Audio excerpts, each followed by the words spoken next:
Hello, ladies and gentlemen. Welcome to a new episode of Qualia. Today, we are going to talk about the ongoing crisis happening in the Middle East and especially understand the roots of the crisis in this episode.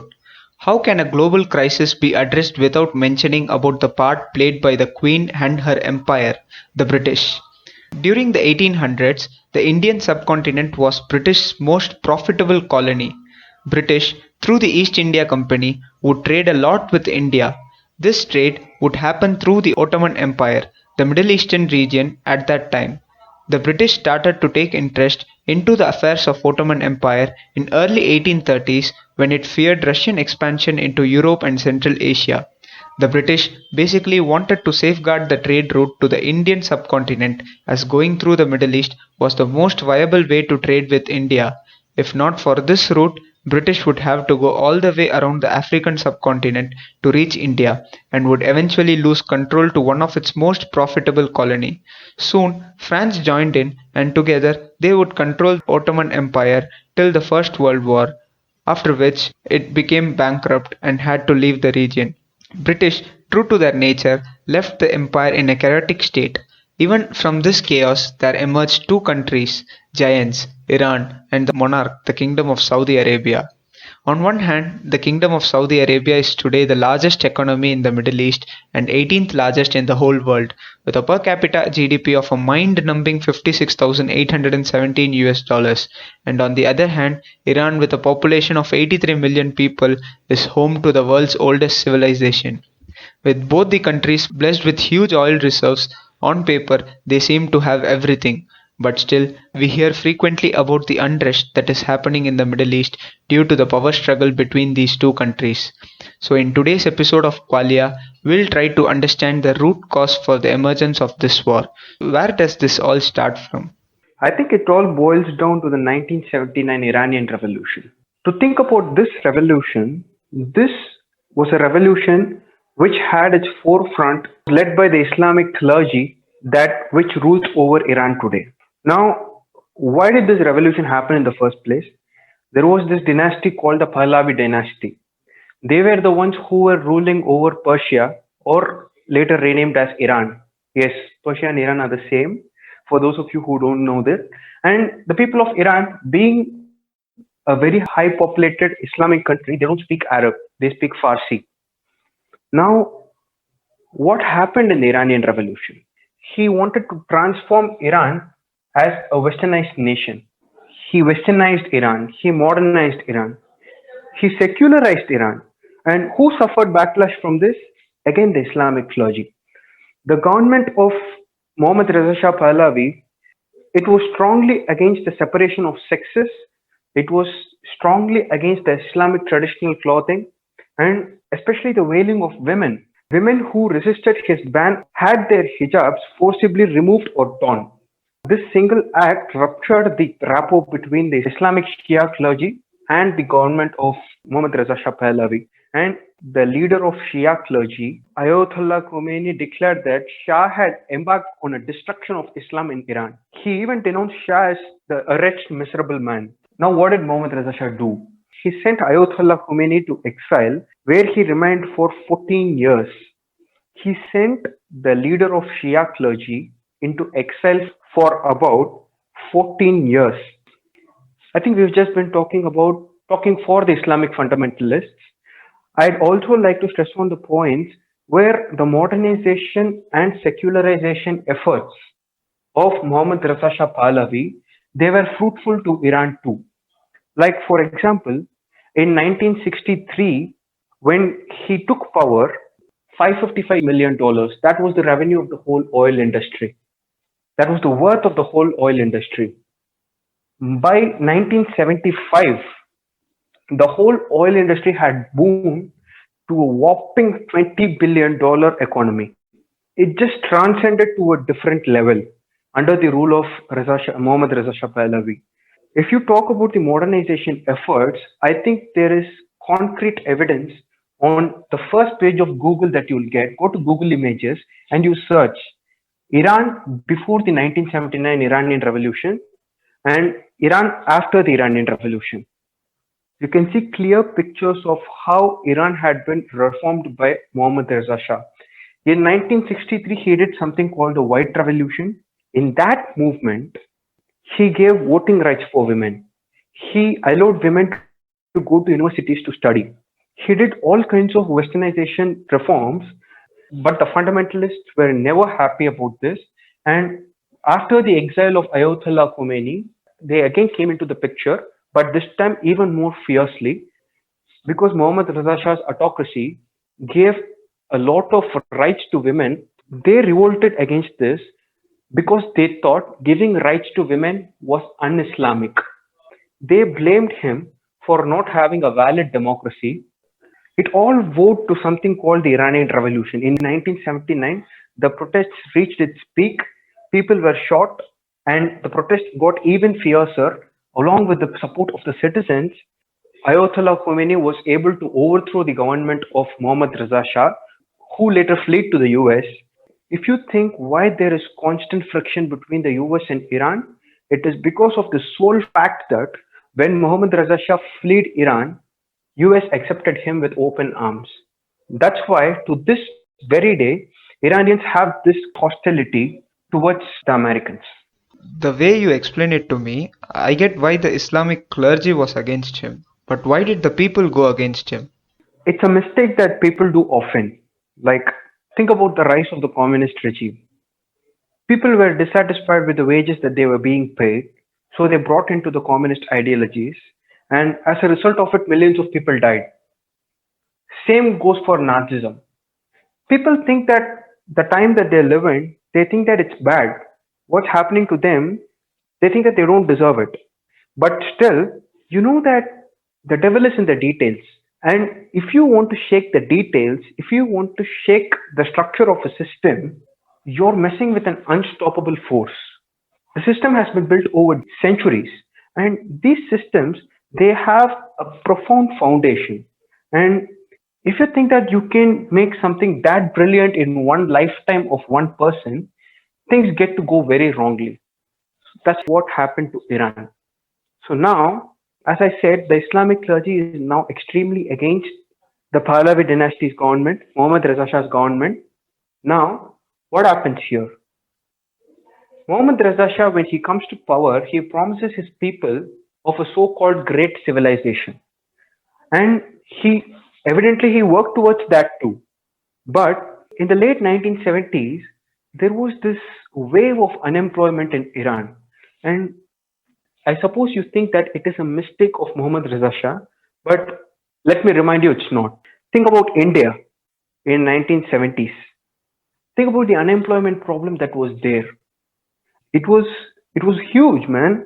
It was unfathomable before globalization in India. Now that's for India.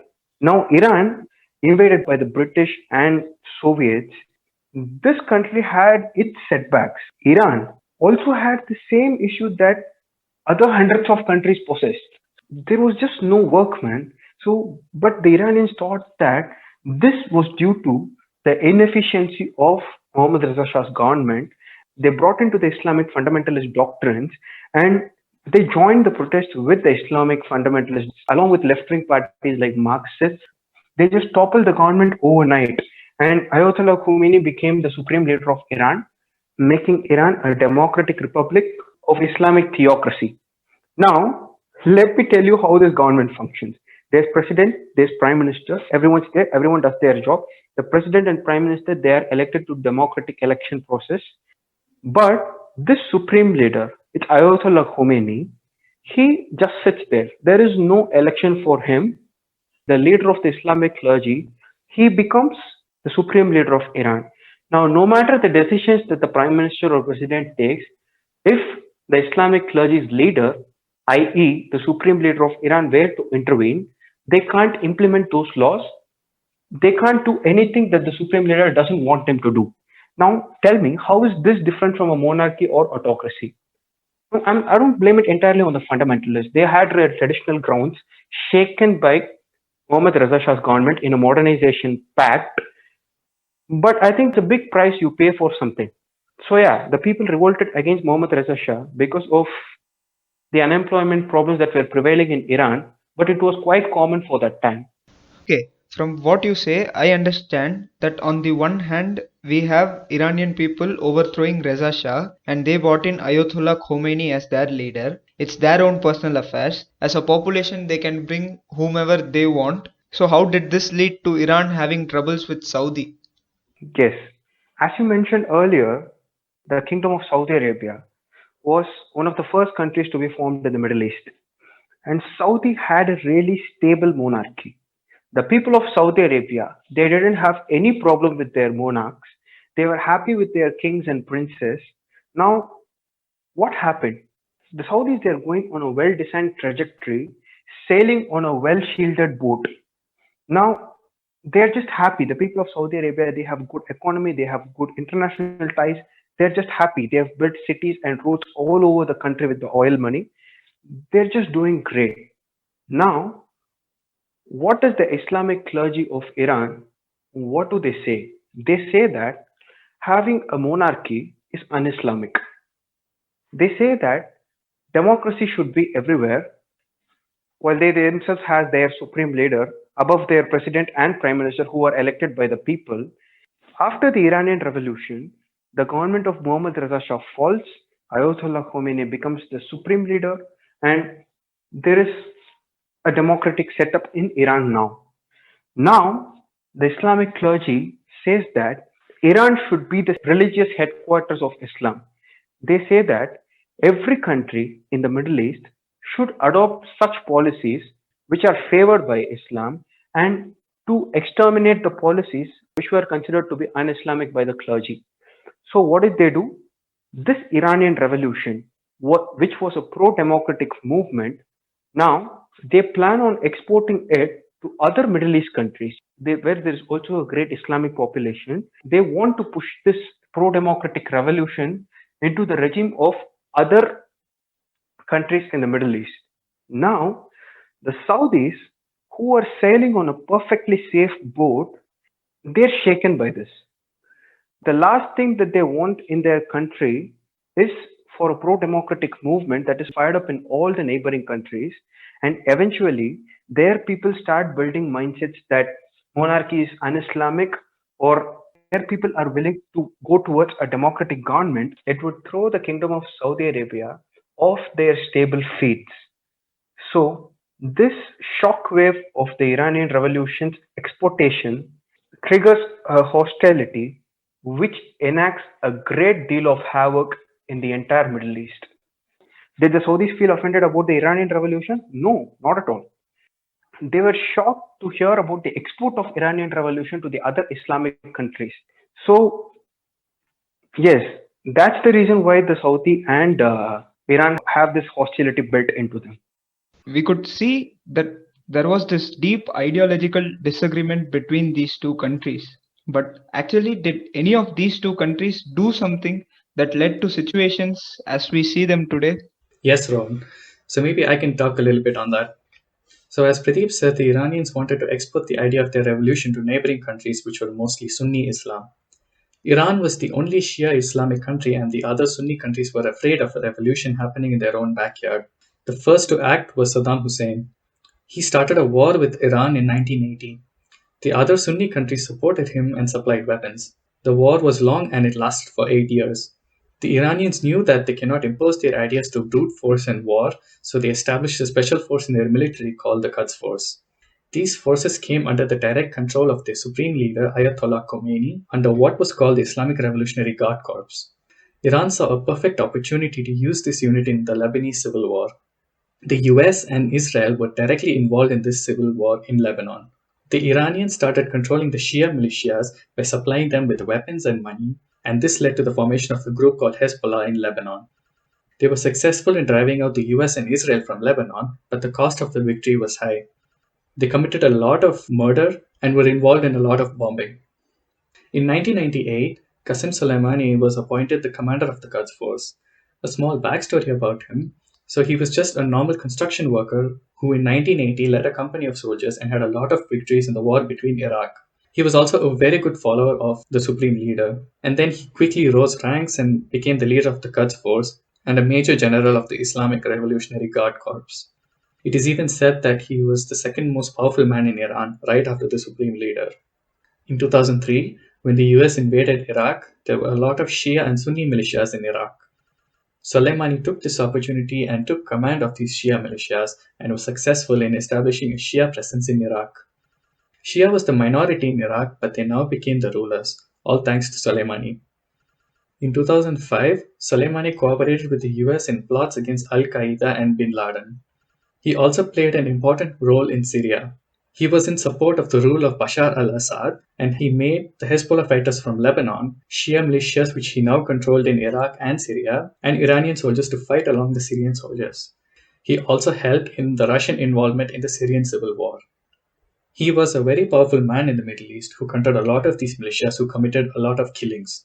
That is the reason why the US condemned him as a terrorist. Most of the militias he commands in the Middle East are called terrorist groups by the United Nations and the European Union. This is one of the main reasons why he was killed earlier this year by a drone strike led by the US. However, there is also another side to this story. In the Middle East, he is a hero, especially to the people of Iran. After his death, people not only mourned in Iran but also in other countries in the Middle East where he had a strong influence. As you can see, a lot of this conflict revolves around the divide between Sunni and Shia Islam. So maybe one of you guys can elaborate a little bit more on the divide between Sunni and Shia Islam.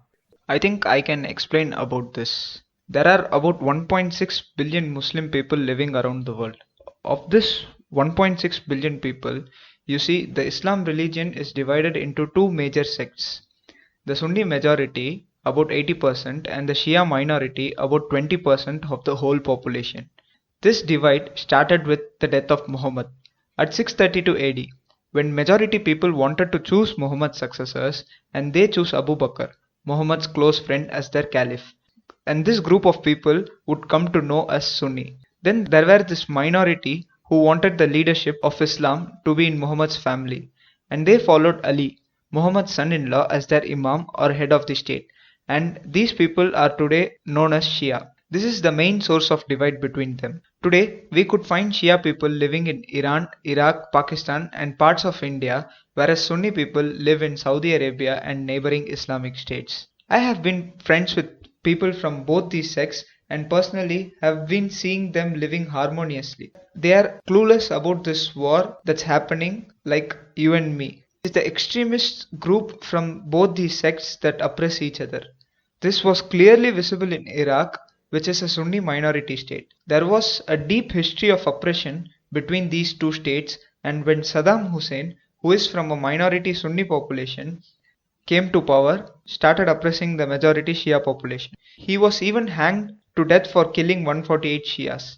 Once he was removed, the majority Shia again started to oppress the minority, and the cycle continues to this day with the formation of various militant groups like ISIS who are from the oppressed minority population. But I think it is unfair to talk about this civil war as a war between Shiites and Sunnis, because millions of people who are Muslim are Shiites and Sunnis, and these people live harmoniously and have nothing to do with the war. This conflict, also like other conflicts of caste, religion, nationality, etc., that is found in other parts of the world, is underneath just a conflict about power.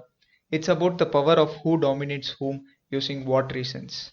So that's it for this episode of Qualia and this story of the Cold War and the consequences it has on millions of people living in the Middle East would continue in the future episodes. Stay tuned and see you guys in the next one.